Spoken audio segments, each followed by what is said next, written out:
வணக்கம் மக்களே, நான் தான் ஜாக்சன். ஸோ கிளிப் பார்த்துருப்பீங்க. சாய்ராம் காலேஜில் தான் இருக்கேன். ஸோ நேற்று சாய்ராம் காலேஜ் வந்து கால் பண்ணியிருந்தாங்க. நம்ம ஜெய்கணேஷ் சார் கால் பண்ணியிருந்தார். ஸோ கால் பண்ணி நம்ம பசங்களுக்கு கொஞ்சம் கவர்மெண்ட் எக்ஸாம் பற்றி அவேர்னஸ் ப்ரோக்ராம் மாதிரி, ஒரு கெரியர் கைடன்ஸ் ப்ரோக்ராம் மாதிரி பண்ணணும்னு கேட்டிருந்தாரு. ஸோ நமக்கும் மைண்டுக்கு ஒரு ரெஃப்ரெஷ்மெண்ட்டாக இருக்கும் அப்படின்னு சொல்லி கிளம்பி வந்தேன். உண்மையாகவே மைண்டுக்கு செம்ம ரெஃப்ரெஷ்மெண்ட்டாக இருந்துச்சு. ஏன்னா அந்த பசங்க வந்து அவ்வளோ ரெஸ்பான்ஸ் பண்ணாங்க. எல்லாருமே சார் சார் சார் சார்னு நல்லா பேசினாங்க. ஸோ உண்மையிலே மைண்டுக்கு செமையான ரெஃப்ரெஷ்மெண்ட்டாக இருந்துச்சு.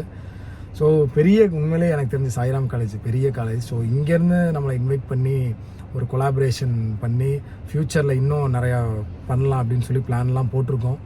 ஸோ இது காரணம் நீங்கள் தான். ஸோ ரொம்ப ரொம்ப நன்றி. ஏன்னா நான் சென்னை வந்திருக்கதை வீடியோ பார்த்து தெரிஞ்சு கால் பண்ணுறாங்கன்னா அந்த அளவுக்கு நம்ம சேனலில் கொண்டு போய் ரீச் பண்ணது நீங்கள் தான் காரணம். ஸோ ரொம்ப ரொம்ப நன்றி. தேங்க்யூ ஸோ மச் மக்களே. மறக்காமல் நம்ம ராயல் பாஸ் ஆஃபர்லாம் யூஸ் பண்ணிக்கோங்க. நாளைக்கு எக்ஸாம் போகிற எல்லாருக்குமே ஒரு all the best. So exam நல்லா பண்ணிட்டு வாங்க. இன்றைக்கும் நான் சொன்னேன் நான் பசங்கள்கிட்ட, சரியா நாளைக்கு இப்படி எக்ஸாம் இருக்குது அப்படின்னு சொல்லியிருந்தேன். ஸோ எல்லாருமே நல்லா பண்ணிட்டு வாங்க. ஸோ எல்லாருக்குமே ஒரு ஆல் தி பெஸ்ட். டின்